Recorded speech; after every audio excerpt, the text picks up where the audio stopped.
Hello and welcome to Eurasia Talks from Davos, and I'm delighted to be joined today by Azerbaijan's President, Mr. Ilham Aliyev. Thank you so much for joining us today. It's wonderful to see you. As you join world leaders here in Davos, we are at this moment witnessing a fundamental reassessment of the existing international system. Now, you've warned about this shift before. How does your country engage with this changing world order? And what is your message to world leaders? Well, actually, as you mentioned, we've been facing a situation when international law norms were not obligatory for all the actors of international community. Therefore, our strategic goal was to achieve results based on our national interest and with all respect to international law, do what we thought was right. Yeah. And everything what we've done, whether it's political development or restoration of our sovereignty and territorial integrity, was in line with international law and common values.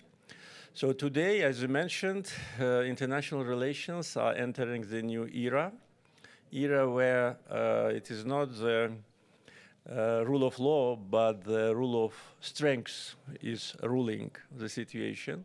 We can see it in different parts of the world.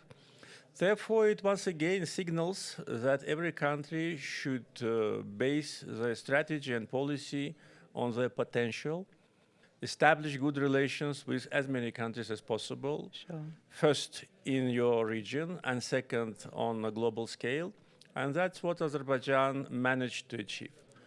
I want to congratulate you. I learned yesterday that you will be receiving the Zayed Humanitarian Award for all of your efforts. And obviously, this brings me on to the next question. Amid the historic peace deal in Armenia, the South Caucasus is evolving fast in a global context, after decades of competing interests, influences, and shifting alliances.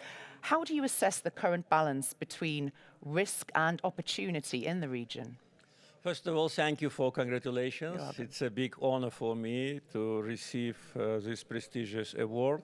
Especially it bears the name of the founder of UAE, late Sheikh Zayed. Mm-hmm. And I consider it as appreciation of our efforts to establish peace in the Caucasus after more than 30 years of bloodshed, conflict, and wars. Mm-hmm. Today, Southern Caucasus also enters a new stage of development. We live in peace only for 5-6 months. Mm-hmm. We are learning to do it. We never lived in peace in all our independent history. And it's a special feeling. And of course, it's a great opportunity. Today, relationship between Armenia and Azerbaijan are already evolving into a cooperation. Yeah.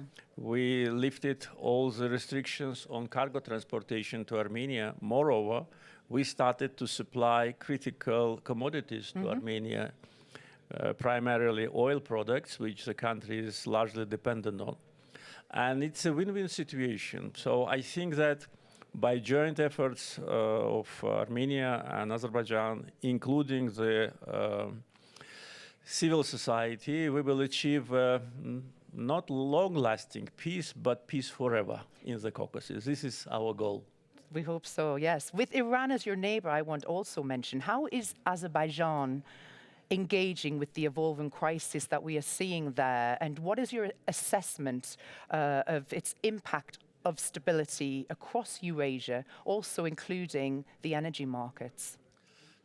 Every country, including Azerbaijan, should think about stability around its borders, beyond its borders.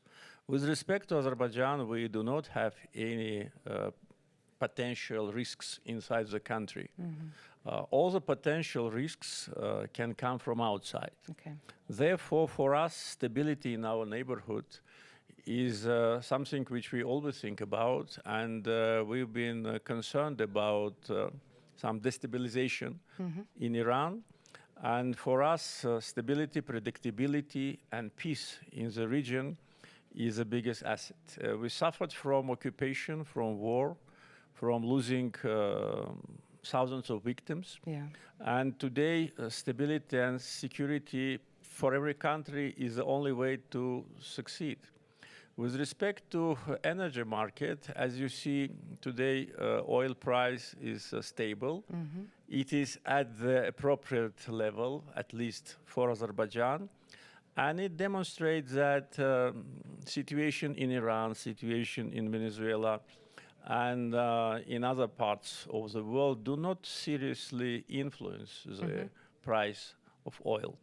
And this is a good sign because producers and consumers, they need to know the predictability of the situation in order to plan their future. So I hope that situation in the Southern Caucasus and around it will not deteriorate. This is what we really wish to see. And I hope that every country will contribute to regional stability and security. Where do you feel that the South Caucasus sit in terms of being an emerging force in the energy sector and moving in towards the EU as well? With respect to energy sector, Azerbaijan is the only country in the Southern Caucasus which has energy resources and exports them to other countries of the Southern Caucasus, import energy resources from Azerbaijan. Georgia for many years, and now Armenia. And with respect to Europe and European Union, our energy cooperation is growing. Yes. We already supply natural gas to 16 countries, and 10 of them are members of European Union. So by this coverage, by geographical coverage of supply of pipeline gas, Azerbaijan is #1 in the world. We have resources, we have transportation system, modern pipelines. We have good relations with many European countries. And for them, it's a way to strengthen the energy security. For us, it's opportunity to sell our resources on the premium market. Though we sell gas not only in Europe, we started also to export gas to Syria recently. Yes. But European market, of course, is the best from point of view of prices. How do you feel and how do you react to this constant criticism of Azerbaijan from the EU Parliament? Well, we do not react any longer. Very diplomatic answer. Yeah, we stopped reacting. We did react in the past. But of course, it's so obvious that this bias situation to Azerbaijan is generated by special lobbying groups, by special forces, which cannot digest Azerbaijan's independent policy. So we actually, for many years, already stopped any cooperation with European Parliament and also with the Parliamentary Assembly of the Council of Europe. We cooperate with European Commission, and for us, it is enough. But I think European Parliament puts itself in a very awkward situation, accusing us of what we have never done, including so-called our aggressive position towards Armenia, while Armenia itself appreciates the relationship with Azerbaijan. And last August, the peace deal between Armenia and Azerbaijan was initialed in White House. So I hope that members of European Parliament will find the courage to reconsider their unfair policy towards Azerbaijan.